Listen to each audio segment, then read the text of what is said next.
Mga kasama na senior citizen, narito muli ako sa event ng NCAC o National Commission of Senior Citizen.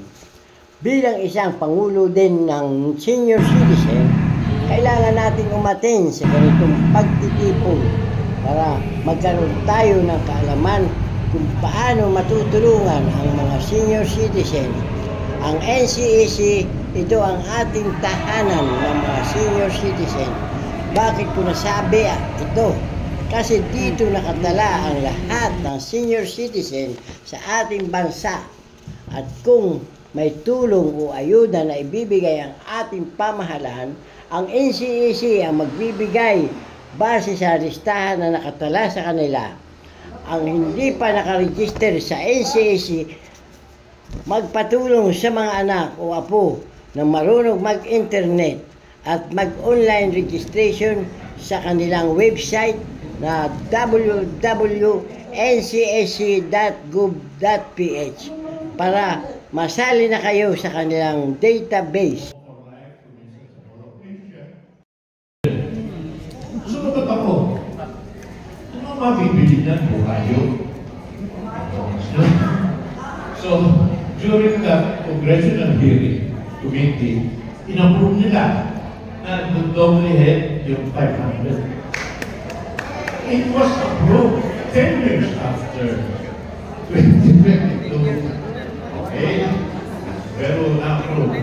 At kami mga senior, pumayag kami during the Congressional Hearing na yung because there is not a pending bill in Congress approved by the lower house for the universal social life. Amen! Amen! Ang hindi sumigaw ng amen, hindi pupunta sa langit. Amen! Amen! Yung social pension, nandun ako sa Congressional Hearing. Nagkataon, si Tito George nagkataon na medyo madaldal na po. So, nung attend ako sa Congressional Hearing, that was in 2011, sinabi ng chairman, si Congressman De Roscario, Tito George, ang binibigay natin social pension nila aprobahan. So that whether rich or poor, you will receive pension. Okay? Universal So, kami, happy na po kami. Mayaman mahirap. We will, sana wag patuloy, we will hold the rally to urge the upper house. Madalas kasi nagkakaroon sila because of budget. Without being political, ngayon, sa eleksyon natin, malapit na. With due respect, it is hunger for money and power. So, tayo dapat magkaisa. So, ako yung sasalita to urge everybody that we should join hearts. Wala na yung away-away. Wala na yung kompetensya because in most parts of our world, dito sa Pilipinas, maraming federasyon ng senior. Sa Rojas District, 5. They should join. Everyone, yung 1% era, nahihirapan yung barangay captain. And then ngayon, may mga pirate. Ako, NGO, PESCA. I've been serving for almost 50 years. Nag-charter ko na 1986. Nag-aaway-away instead of big one. Instead of coming puso magkaisa. Amen? Hindi pa kayo nagdala.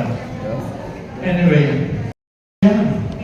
pero yung misis ko, during our first night, at huwag yung natawa, siguro, bihira sa atin dito, ang nag-celebrate na malapit sa Diamond. Maraming awards sa Golden, pero si Tito George, we have celebrated this month our anniversary ito eh. our 64th wedding anniversary. Wala bang mga wife, Tito George? Sa isang asawa lang. Down. Ano daw pa? Isang asawa mo. Nung first night namin ang misis ko, sabi niya, sweetheart, be honest. Ikaw kasama mo sila Senator Rocco, sila Senator Gerson Alvarez kung patay na. Ikaw ba? Virgin ba? Oo. I was married at age 20. Short time. Magandang hapon po sa lahat.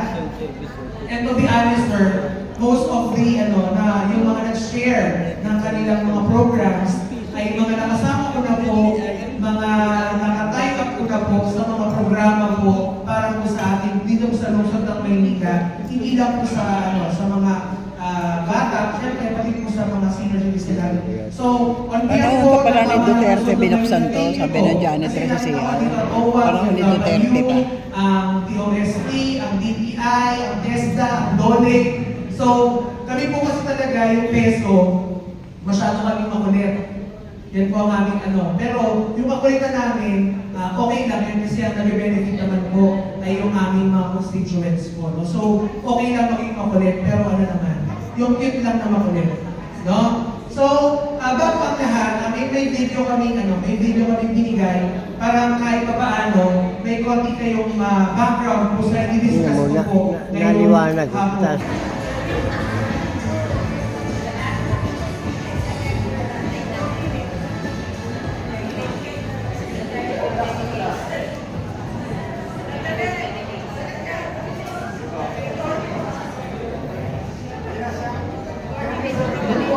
Good afternoon, everyone. Hello! Habang nagkakasayahan po ang lahat, we would like to take this opportunity to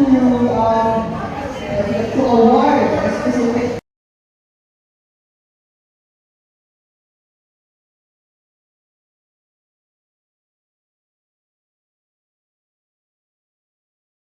Another challenge actually is adapting to changing needs. Marami daw po sa mga senior citizens nowadays, palo pa ibang kabataan sa pagiging techie, pagiging savvy. Ibig sabihin, iba-iba na po yung mga pangangailangan. At sa pamamagitan po ng kooperatiba, yung mga pangangailangan na yan na na-identify natin, sabi po natin kanina, yan po ay bibigyang daan, bibigyang tugon ng isang kooperatiba. What else? When we talk so we could see po, hindi lamang sa isang bansa, kundi maraming bansa. This has been existing. Also in Canada, meron po tayong tinatawag na mga senior housing cooperatives that have developed and they lack of succession planning. But kung gagawin po natin na yung ating mga senior citizen organizations that will be formed in cooperatives would have this partnership with the younger generation, the infusion of new blood, magkakatulungan po tayo. Do you agree? Kailangan po natin ang isa't isa. And now, going back, sabi po natin, I just wanted to share also with you. So sabi po natin kanina,